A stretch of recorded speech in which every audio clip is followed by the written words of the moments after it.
היי, בסרטון הזה אנחנו נלמד איך לחתוך אובייקט מתמונה אחת ולהעביר אותו לתמונה אחרת.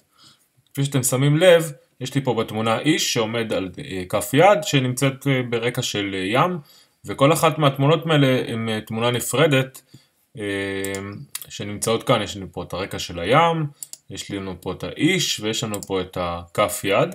בעצם מה שאני רוצה לעשות זה לחתוך את הכף יד, לחתוך את האיש ולאחד אותם ביחד בתמונה על הרקע של הים. אז יש כל מיני שיטות לחתוך אובייקטים מתוך הרקע שלהם, ומה שאנחנו נלמד עכשיו, אנחנו ניקח איזשהו כלי שהוא אחד הכלים שיש, קוראים לו Quick Selection Tool. הוא נמצא בסרגל הכלים, הכלי הרביעי, ואתם רואים שיש פה שני כלים, אנחנו נבחר את הראשון, קוראים לו Quick Selection Tool. בעצם מה שאנחנו מקבלים זה מין עיגול עם פלוס בפנים, ואפשר גם לקבוע את הגודל שלו. אפשר לקבוע את זה מפה, בסייז. אפשר להשתמש גם בסוגריים הגדולים ולהגדיל ולהקטין.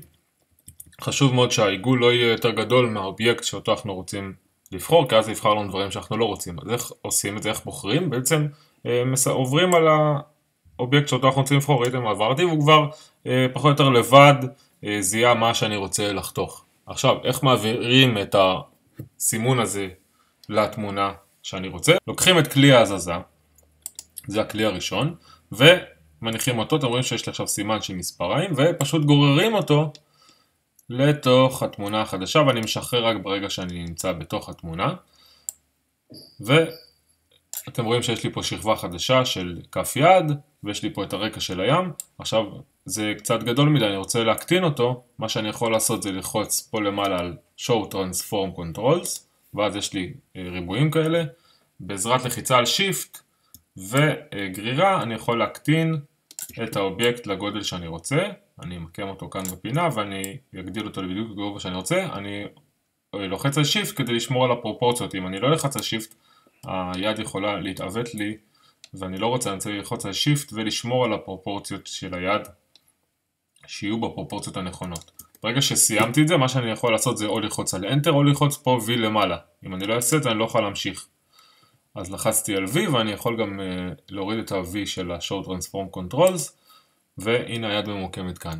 הדבר הבא זה להביא את האיש שאני רוצה. אז אותו דבר אני אבחר בכלי של ה-Quick Selection Tool.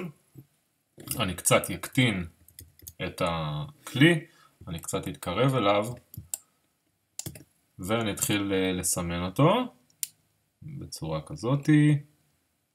הנה זה קצת גדול פה, אז אני אקטין, ואני אקטין עוד קצת, ואני אבחר גם את הכף רגל, והנה אני אוסיף את הפנים.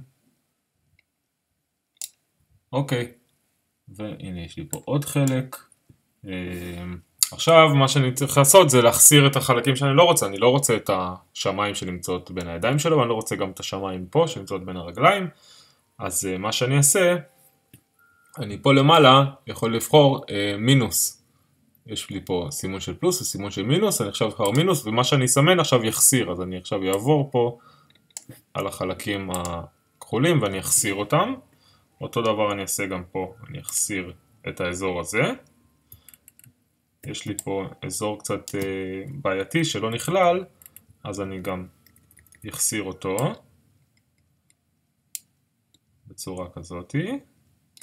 וראיתי גם שפה למטה יש לי איזו בעיה קטנה, אז אני קצת אתקן וישפר. וגם פה.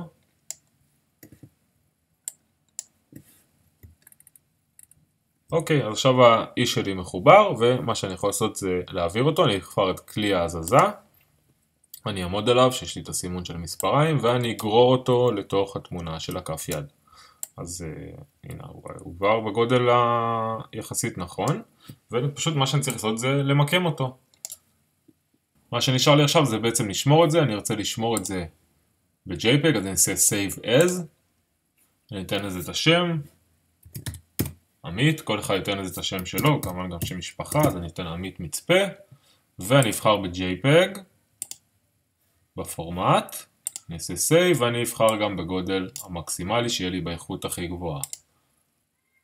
זה הכל, העבודה כאן מסתיימת, שיהיה לכם בהצלחה.